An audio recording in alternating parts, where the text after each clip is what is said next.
Ya, Ayo. Bang, ini kan perihal Ruben dan Sarwenda ini ramai diperbincangkan.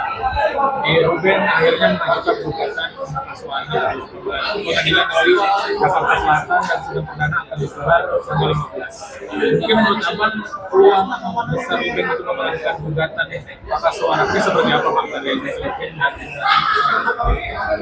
ya, yang pasti pertama saya mengenal sosok Ruben Onsu itu sudah semenjak mungkin lebih dari 10 tahun lalu ya.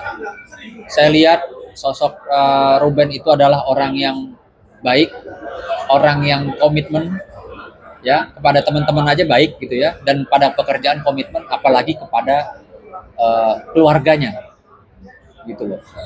Ada juga beberapa kali urusan-urusan yang terkait persoalan hukum juga Ruben berkomunikasi dengan saya, bicara dengan saya. Artinya saya dari awal melihat kegaduhan rumah tangga atau prahara rumah tangga mereka itu saya ikut prihatin sebagai kawan, sangat prihatin karena saya tahu Ruben orangnya baik, orangnya tidak pernah membeda-bedakan orangnya baik, sehingga saya berpikir kalau sampai sejauh ini jujur saya sebagai kawan tuh sangat menyayangkan ya, apalagi ini cara mengenai hak asuh anak yang dimana memang kan sejokianya anak ketika masih di bawah umur ya memang alangkah lebih baik masih sama ibunya kan begitu. Namun demikian mungkin ada alasan atau dasar-dasar pertimbangan dari Ruben untuk mengajukan hak asuh anak. Tentu pasti sudah ada pertimbangan-pertimbangannya dan tidak menutup kemungkinan ya ketika memang bahan bukti atau pertimbangan yang diajukan oleh pihak Ruben melalui kuasa hukumnya terkait dengan hak asuh anak itu memang benar adanya, tidak menutup kemungkinan Ruben bisa mendapatkan hak asuh anak. Karena berdasarkan pengalaman-pengalaman, berdasarkan hukum itu tidak serta-merta ya anak yang masih di bawah umur tidak serta-merta selalu ada di bawah pengasuhan ibunya. Banyak juga kasus-kasus yang dengan alasan-alasan tertentu, dengan bukti-bukti tertentu, pihak majelis hakim memutuskan walaupun anak masih di bawah umur, tapi bisa saja hak asuh ada pada si bapak. Namun demikian, masalah pengasuhan dan lain-lain bisa dibicarakan untuk baiknya tumbuh kembang si anak tersebut. Ya, jadi begini. Pertama-tama bahwa Ruben dan Sarwenda kan sudah bercerai di 2024 ya. Dan yang menjadi pertanyaan di sini bahwa ternyata hak asuh jatuh ke Sarwenda itu bukan karena putusan pengadilan. Saya tegaskan lagi, itu bukan karena putusan pengadilan. Memang anak itu masih di bawah umur. Tentunya secara umum hak asuh itu harusnya memang di ibu dan memang akhirnya jatuh ke ibu. Tapi ternyata harusnya hak asuh itu harusnya berdasarkan putusan pengadilan. Ternyata kan hanya sekedar sebagai suatu perjanjian saja, perjanjian di bawah tangan antara kedua belah pihak. Sehingga memang kalau menurut saya alasan nanti si Ruben Onsu nanti melakukan gugatan di pengadilan tentang hak asuh anak itu secara sah. Jadi kalau alasannya Ruben, saya lihat bahwa ada poin-poinnya, bahwa ada terhalang komunikasi antar mereka, ya kan? Lalu ada kekhawatiran atas lingkungan pengasuhan, ya, pengasuhan yang tidak mendukung tumbuh kembang anak, atau keterlibatan anak dalam aktivitas media sosial, atau mungkin live bersama. Ya, ini juga akan menjadi salah satu pertimbangan hakim nantinya. Yang kedua, memang belum ada putusan pengadilan secara sah bahwa hak asuh itu memang kepada si ibunya atau si Sarwenda, bukan alasan anak di bawah umur ya. Tapi kembali lagi bahwa ternyata itu kan memang suatu perjanjian di bawah tangan, kedua belah pihak sepakat aja kalau memang hak asuh biarkan si Sarwenda atau ibunya yang merawat, tapi Ruben itu seminggu bisa 2-3 kali bisa nengok, bisa bertemu, bisa jalan-jalan sama anaknya. Ternyata kan setelah ada perjanjian itu dan hak asuh ternyata di Sarwenda, ternyata apa yang diperjanjikan itu kan one prestasi, tidak dijalankan. Jadi kalau menurut saya, kalau nanti dalam proses nanti perebutan hak asuh anak ini, kalau apa yang disampaikan itu terbukti, apalagi di publik ini kan sangat ramai ya, mau ada muncul sosok seorang laki-laki yang ada di rumah Sarwenda, rumah itu juga adalah menurut informasi yang kita dapat, bahwa rumah itu kan harta bersama yang memang saat ini dikuasai oleh ibunya karena dia merawat anak-anaknya. Tapi kalau misalnya ada muncul sosok di dalam rumah itu, lalu tidak ada seizin daripada Ruben, itu juga masalah psikis anak. Apalagi kalau kita lihat anak lebih dekat daripada orang asing daripada kepada bapaknya sendiri. Ini kan bisa menjadi satu hal yang akan menghambat proses tumbuh kembang anak atau nanti menghambat kedekatan anak sama ayah kandungnya. Itu kalau menurut saya itu menjadi salah satu pertimbangan hakim ke depan agar supaya hak asuh anak tersebut bisa nanti beralih ke Ruben Onsu gitu loh.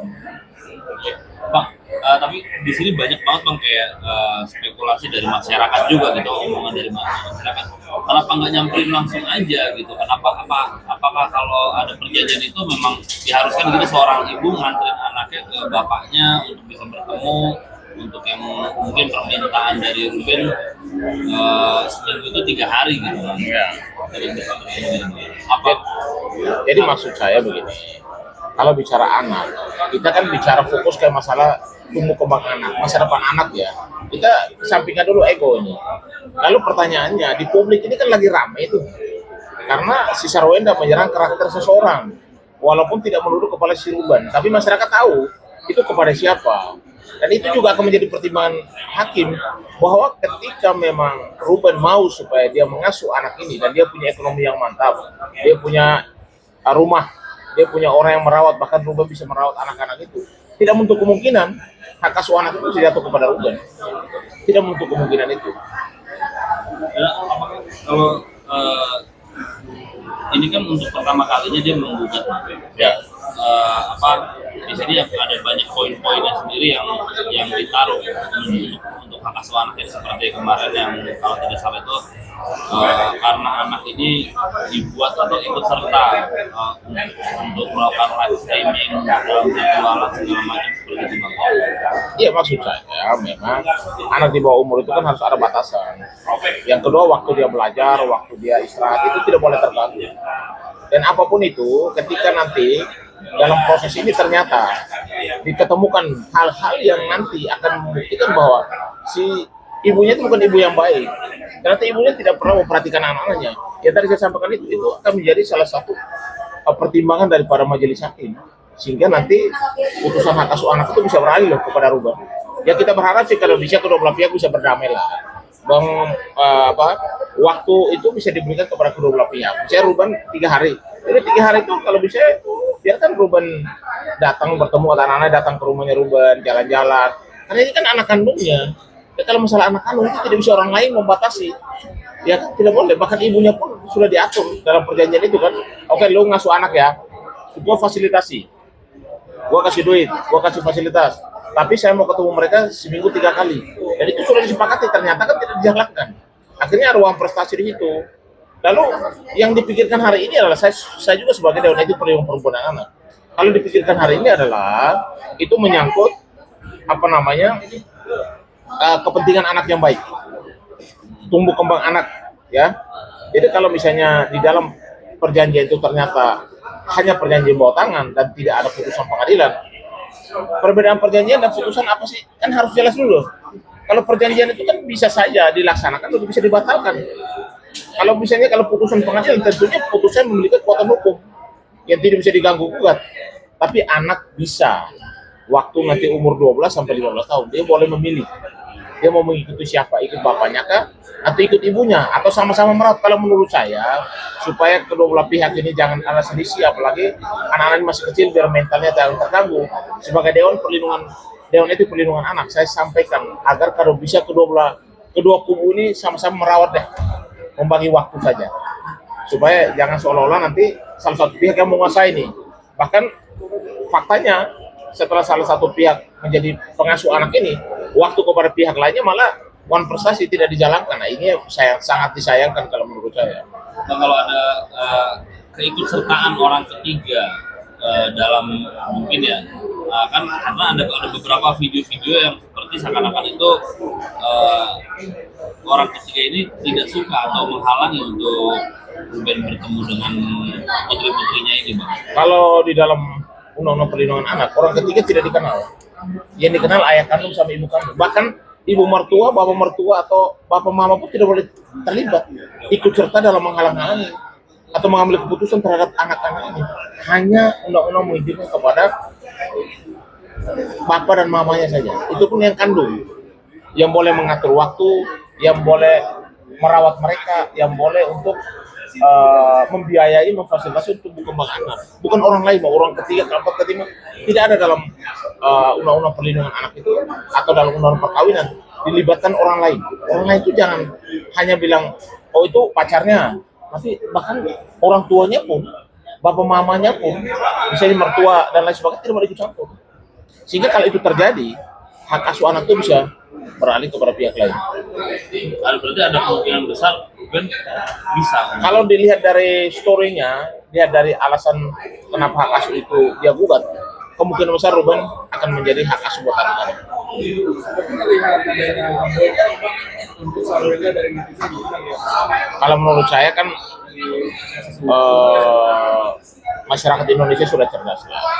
Kalau ada informasi atau misalnya ada kelompok yang menyampaikan kepada publik untuk memboikot Sarwenda, kalau menurut saya itu hal yang tidak benar. Karena pelaku media sosial kan semua orang memakai media sosial.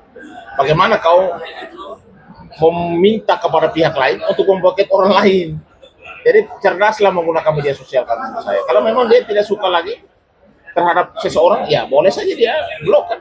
Kenapa harus melalui suatu pengumuman untuk bersama-sama memboikot seseorang public figure dengan bersama-sama? Nah, itu menurut saya